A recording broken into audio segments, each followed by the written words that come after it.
आओ बच्चों, हम कहानी सुनते हैं कुएं का मेंढक। एक कुएं में एक मेंढक रहता था। एक बार समुद्र का एक मेंढक कुएं में आ गिरा तो कुएं के मेंढक ने उसका हालचाल और अता पता पूछा। जब उसे पता लगा कि वह मेंढक समुद्र में रहता है और समुद्र बहुत बड़ा होता है, तो उसने अपने कुएं के पानी में एक छोटा सा चक्कर लगाया और उस समुद्र के मेंढक से पूछा कि क्या समुद्र इतना बड़ा होता है। कुएं के मेंढक ने तो कभी समुद्र देखा ही नहीं था।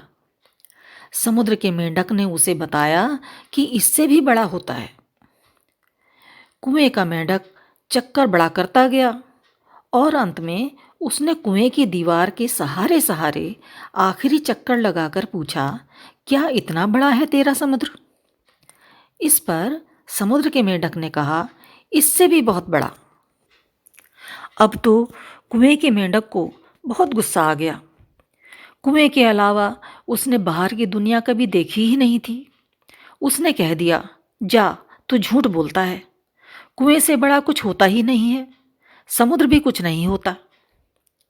हाँ तो बच्चों, मेंढक वाली ये कहानी हमें बताती है कि जितना अध्ययन होगा उतना अपने अज्ञान का हमें आभास भी होगा।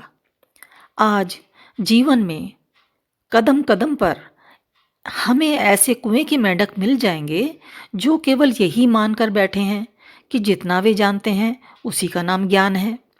उसके इधर उधर और बाहर कुछ भी ज्ञान नहीं है। लेकिन सत्य तो यह है कि सागर की भांति ज्ञान की भी कोई सीमा नहीं है। अपने ज्ञानी होने के भ्रम को यदि तोड़ना हो तो अधिक से अधिक हमें अध्ययन करना आवश्यक है, जिससे आभास होगा कि अभी तो बहुत कुछ जानना और पढ़ना बाकी है।